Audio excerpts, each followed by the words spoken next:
to bring it to fruition. We must look for love, then love we will find.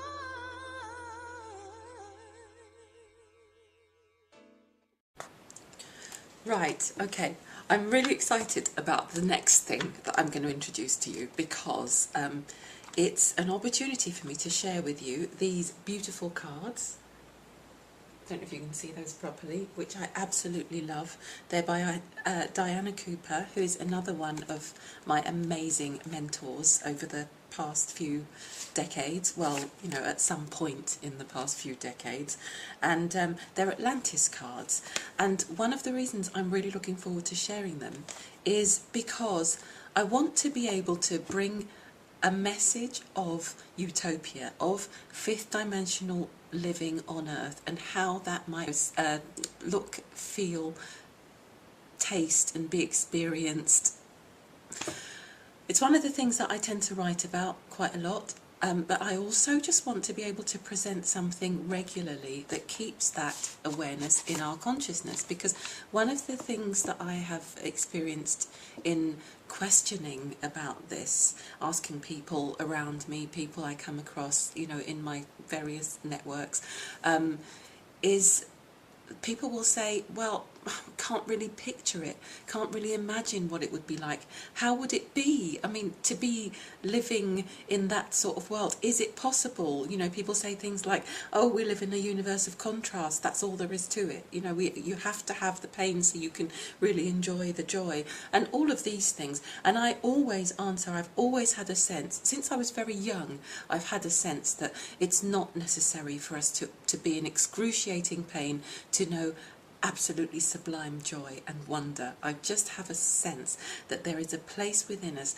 that is able to embrace a beautiful, peaceful coexistence and a wonderful way of living on Earth that can be different to anything we've experienced so far in this lifetime, and yet there are ways for us to begin picturing it, and that's exactly what we need to do. So these cards are going to help me to do this because they have some beautiful messages about Atlantis, which was one of those civilizations when it was really working. There are a lot of parallels between what happened in Atlantis and where we are now, which is one of the reasons so many of us old Atlanteans are back now to get the job done this time.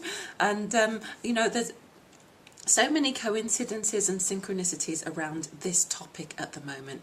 It's possibly because I am thinking about it a lot, because I want us to be living on a beautiful planet in a beautiful way.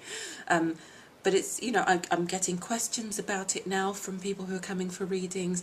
I'm reading things, I'm just coming across articles, other people asking, you know, what is your consciousness right now? Are you buying into the apocalyptic vision of doom and gloom, or are you manifesting? Are you creating? Are you envisioning a utopian possibility?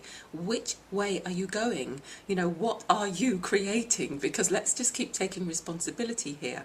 And, you know, it's time for us to start to have, not just to have this debate, but also to start picturing something that we've never consciously seen before in this physical reality. So I'm really looking forward to sharing those. And the other thing that happened recently that kind of threw me a little bit was somebody in my family, who you will remain nameless, even though you might come across this video at some point and you will know who you are. She was going to see something at the cinema. And she said to me, she said, I said, what are you doing this weekend? She said, oh, I'm going to see Hunger Games, I think it's called. A lot of this stuff I just deleted from memory because it just sounded so horrible. And I said, well, what is it? And she said, oh, it's a dystopian vision of, you know, people having to fight each other to the death for food in the future or something like that. And I just said, well, you know, why is everything, these young people, why is it all about this dystopian vision of, you know, all the dreadful dark things that can happen in this horrible, dim, Blade Runner-ish future? And she said, I said to her, what about all the utopian films? Where are all the utopian films and books? And she said to me, her exact words, oh, that's boring. You see my problem here. Utopia is boring for a lot of people because we have become hooked on the fear and the drama, a lot of us. So, you know, and I kind of feel that one of the reasons for that is because we've become disconnected from source, living in this 3D reality, and we are beginning to find part of this ascension process is finding our way back to that connection, that constant connection, that joyful connection that takes us away from fear. But in the meantime, what we've done, because we've felt the void, the emptiness, is that we've filled ourselves up with other things, and fear has been one of those other things, you know, like the other thing that's just been kind of floating around. And so it's quite easy for people to almost get hooked on the idea that it's exciting to think that things are going to go really horribly and badly, just because it's what we're used to and we're a little bit addicted. So I just really want us to start to imagine how it might be and how it might not be boring to live in peace and harmony and joy and love and fulfillment. And that's what I'm going to be doing with these Atlantis cards in my Atlantis readings. Atlantis Rising, I'm going to call it, because that's what Atlantis is doing, rising through us old Atlanteans who are on a mission here to bring back that consciousness and that way of being. So that's it. That's my rant over. I'll see you in a minute in the first Atlantis card reading. Okay, bye.